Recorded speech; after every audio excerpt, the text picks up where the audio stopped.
potes, j'espère que vous allez bien. Aujourd'hui, nous allons parler de 5 signes qui montrent que votre chien ne va pas bien et qu'il faut prendre au sérieux.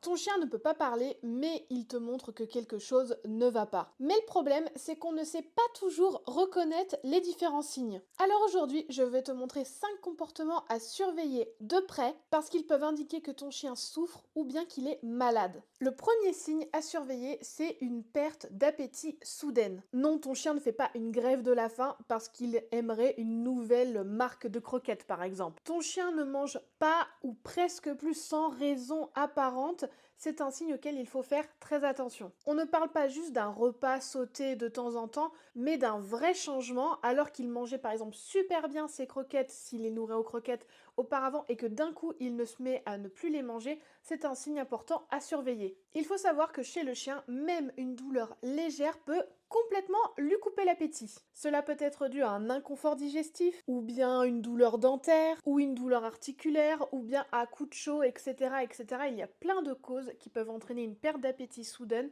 et c'est un motif de consultation de votre vétérinaire si c'est quelque chose qui perdure sur plusieurs jours. Le deuxième signe à surveiller, c'est un changement brutal de comportement. Si le comportement de votre chien change sans raison évidente ou apparente, c'est quelque chose à surveiller. Par exemple, tu avais un chien qui était joueur et câlin, qui d'un coup devient agressif et un petit peu irritable, ou même l'inverse, c'est quelque chose qu'il faut vraiment prendre en considération. C'est souvent le signe d'un inconfort physique, voire d'une douleur physique, ou même psychologique. Il faut savoir que les chiens cachent très souvent leur douleur, mais souvent c'est le comportement qui va nous alerter et nous montrer que quelque chose ne va pas. C'est donc leur comportement qui va trahir leur vrai ressenti. Je vais vous donner un exemple. Django a souvent des douleurs au niveau de l'arrière-train à cause d'un traumatisme qu'il a eu lors de ses 1 an assez important au niveau de l'arrière-train. Et du coup, je sais que quand il a tendance à rester un petit peu caché à sa place dans son panier, à ne pas trop venir interagir,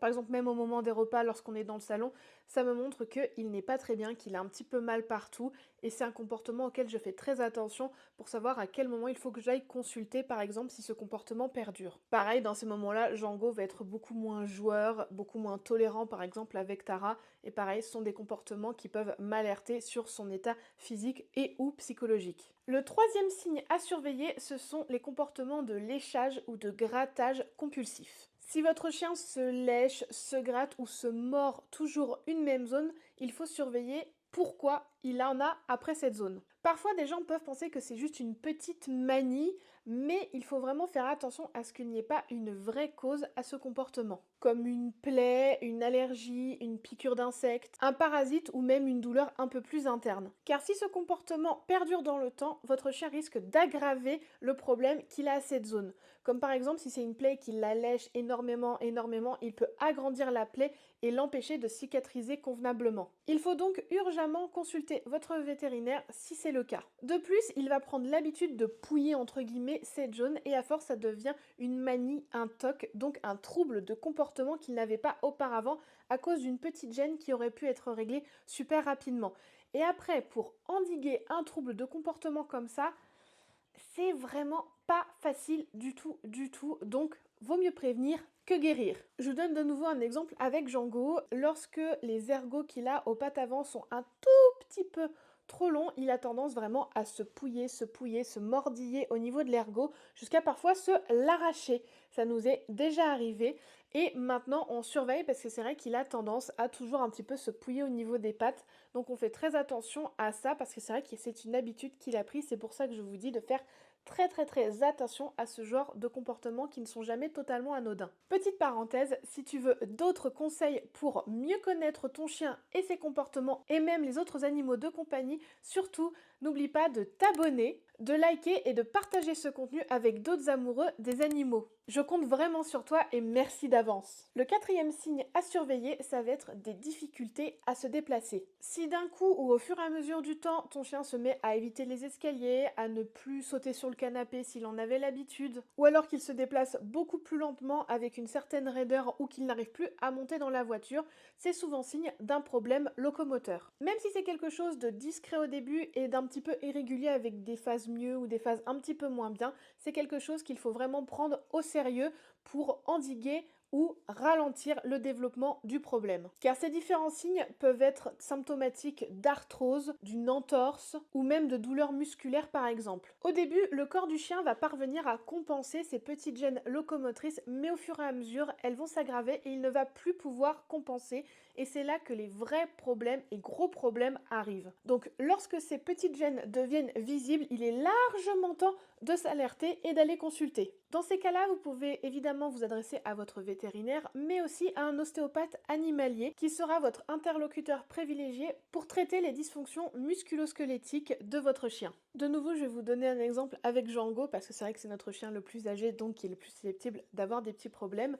Par exemple, l'hiver, Django a tendance à être toujours un petit peu plus raide, surtout au moment du réveil, toujours à cause de son problème, ce qui fait qu'il va être beaucoup plus raide, beaucoup plus lent au niveau du déplacement, surtout le matin. Il lui faut vraiment un temps de chauffe pour se mettre en route et c'est quelque chose auquel on porte vraiment attention et c'est un signe justement chez lui d'arthrose au niveau de l'arrière-train. Le cinquième signe que vous allez pouvoir surveiller, c'est la respiration de votre chien et donc s'il a une respiration anormale. Chez un chien, sa respiration normale au repos va différer selon sa taille. Pour un chiot ou un petit chien, on sera en moyenne à 20-25 mouvements respiratoires par minute. Chez un chien de taille moyenne, on sera souvent aux alentours des 16 à 20 mouvements par minute. Tandis que pour un grand chien, on sera généralement autour des 14 à 18 mouvements par minute. Une respiration anormale avec des mouvements irréguliers ou alors un chien qui va haleter alors qu'il n'a pas fait d'exercice ou qu'il ne fait pas particulièrement chaud, c'est vraiment un signe d'alerte d'une souffrance chez votre chien. Cela peut être le signe d'une souffrance cardiaque, d'une souffrance pulmonaire ou bien encore d'un coup de chaleur et etc. etc.